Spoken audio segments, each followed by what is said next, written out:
Our topic is a very, very serious one, but we will not be devoting more than a very brief time towards it. It is actually introducing the topic. If nuclear war takes place, who will be blamed for it? That's the topic. And I am not the only one by any means. There are huge numbers of scholars and analysts around the world who are already of the same view as I am, that nuclear war seems to be now inevitable.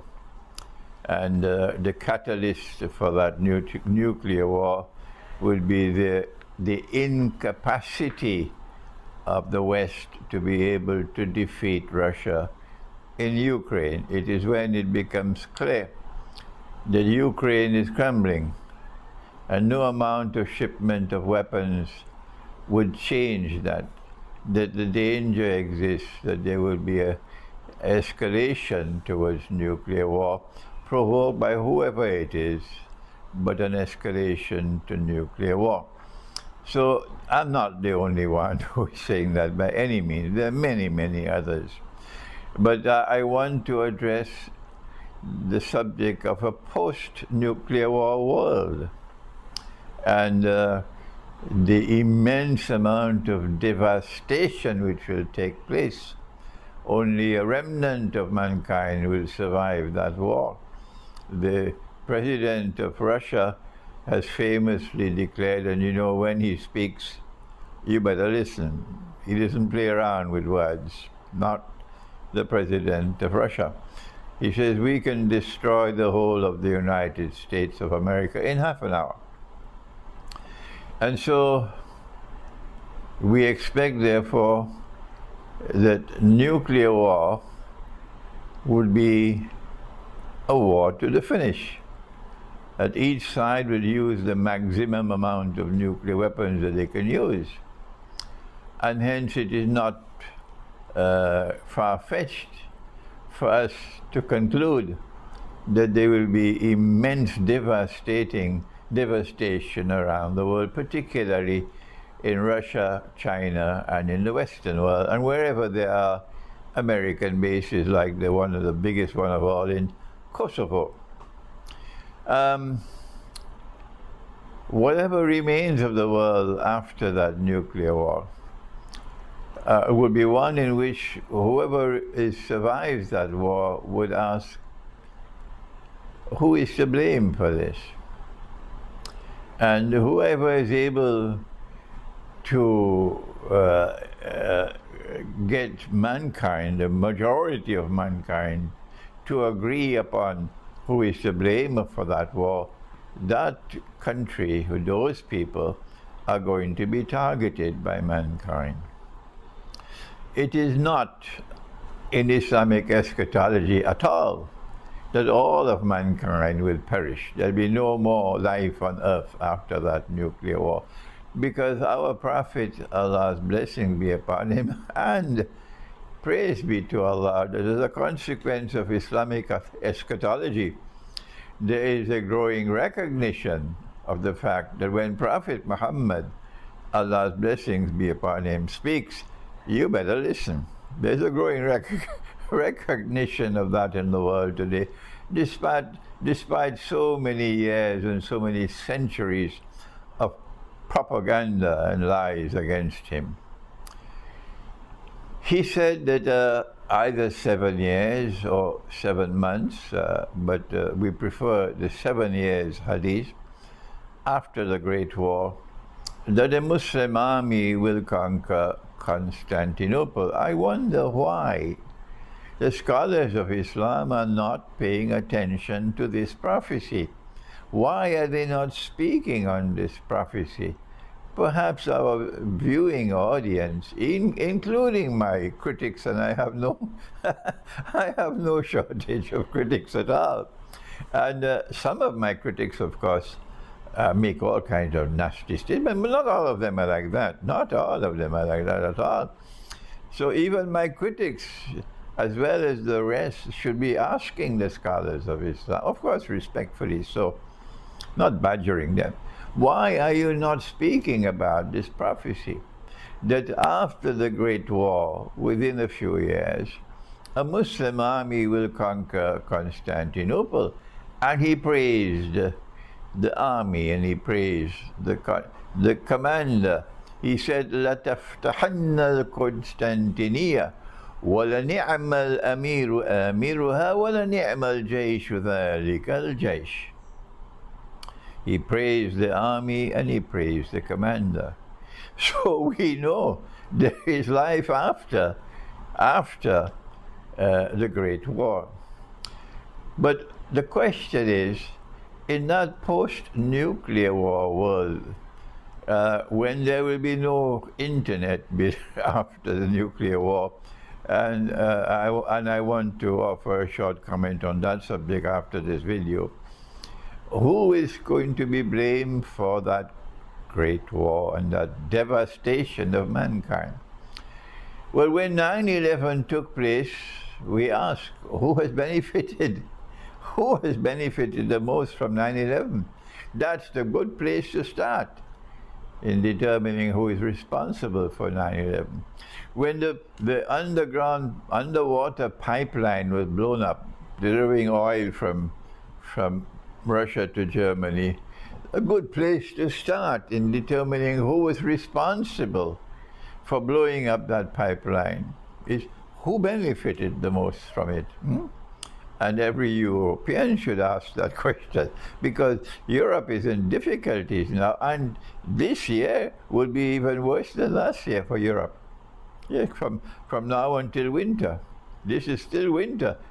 From now until next winter, Europe is going to be increasingly facing difficulties. So every European should be asking, who is responsible for that? So similarly, if the Great War takes place, or when the Great War takes place, a good place for mankind to start to determine who is responsible for that Great War is who will benefit the most. Now, I offer an Islamic eschatology. And in my eschatology, my eschatological view, we have a figure called the false Messiah. They also have it in Christian eschatology. And our Prophet, Allah's blessing be upon him, described him as Al-Masih al-Dajjal. Al-Masih al-Dajjal. He's not simply Dajjal or the false, the impersonator. He is more than that. He is the false Messiah. So Dajjal is linked with the subject of the Messiah. And in order for him to fulfill his mission of impersonation of the true Messiah, I hope this is not too complex for you, that you'll be able to think and understand. This is Islamic eschatology. And every Christian listening to this will be able to understand it. If Dajjal, the Antichrist, is to fulfill his mission of successfully impersonating the Messiah, then what is the mission of the Messiah? The mission of the Messiah, and I said to you in a previous video, it is my view that the promise of the Messiah, Jewish scholars should correct me if I'm wrong, the divine promise of the Messiah was given to the Israelite people only after the Israelite kingdom, the holy state of Israel, collapsed after the death of Solomon, Nabi Sulaiman alayhi salam, when they were in a state of despair and weeping. And so it was something which brought joy to their hearts that a Messiah is coming, a divinely promised Messiah who will bring back the golden age when holy Israel will be restored and holy Israel will once again become the ruling state in the world. The religion, the one religion accepted by Allah, the one true religion is of course the religion of Ibrahim alayhi salam, Abraham. And the Quran orders Prophet Muhammad, Allah's blessing be upon him, you must follow the religion of Abraham. So only a schoolboy would say that Islam came to the world 1400 years ago with Prophet Muhammad. Only a schoolboy would say that. So this religion which came from Abraham, Nabi Ibrahim alayhi salam, as the same religion which came with Moses, Nabi Musa, and with Jesus, Nabi Isa, Allah's blessing be upon him. It's the same religion which came with Nabi Muhammad alayhi salatu wasalam, and it is called the religion of submission to the one God rather than submission to the government. And that is Islam. That is Islam. So Islam will rule the world from Jerusalem when the Messiah comes. Not that the followers of Prophet Muhammad would rule the world from Jerusalem. A schoolboy will say that. No, no. It is the Messiah, Jesus, the Son of the Virgin Mary. It is He and the religion which He has brought, which is the same religion that we have.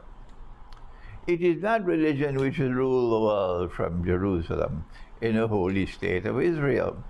This is Islamic eschatology. The followers of Prophet Muhammad, we will have a holy state in Mecca, and it will be led by the Imam al-Mahdi. And there will be fraternity and collaboration between the two. The holy state in Jerusalem and the holy state in Mecca. But it is the Messiah who will rule the world from Jerusalem, from a holy state. So if the false Messiah is to impersonate the true Messiah, number one, he has to liberate the Holy Land for the Israelite people. He's done that already. Has he not? Number two, he has to bring the Israelite people back to the Holy Land, to reclaim it as their own. 2,000 years after Allah expelled them from the land. He's done that already, has he not? Number three, he has to restore a state of Israel in the Holy Land and get the Israelite people, today they're called Jews, to believe that this is holy Israel. He's done that already, has he not? Has he not? And then finally, he has to take that Israel and make it the ruling state in the world. That is still to come. And therefore he gave us Pax Britannica, and then Pax Americana, and then a Pax Judaica to complete his mission with Israel ruling the world. If Israel is to rule the world, and I'm not the only one saying that, then modern Western civilization and Russia and China, you have to get them to fight with each other, to mutually destroy each other. That's the plan. That's the plan. So when nuclear war takes place, then when mankind sees what we are saying is going to happen, we see a state of Israel attempting to replace the United States of America as the next ruling state in the world. This is nothing new. This is in my book, Jerusalem in the Quran, written more than 20 years ago. 20 years ago. From the time you see the evidence, I hope they're listening to me in Israel. From the time the world sees, or the remnant of the world sees the evidence that a Pax Judaica is coming to replace Pax Americana, and Israel is poised to assume position as the ruling state in the world, taking first of all control over money, with one central bank ruling the one currency that all of mankind will have, and of course that will be in Israel. Then it will not be difficult for mankind to come to the conclusion they're the ones responsible for the Great War. I don't have to provide the evidence who pulled the trigger, who did this and who did that. Who is benefiting from the Great War? So I want to end this brief video, which introduces a new subject now, which I have not discussed in the past. The great likelihood that in a post-nuclear world, mankind will eventually blame the state of Israel and the Zionist movement around the world, blame them for the nuclear war. If I am wrong, if evidence of this never materializes, then I'm wrong. Yes, I'm wrong. And I'll accept if I'm still alive, I'm wrong. But if the evidence does emerge, and I'm right, then they'll confirm the truth, which came with the Quran and with Prophet Muhammad. Allah's blessing be upon him. Thank you. Wassalamu alaikum wa rahmatullahi wa barakatuh.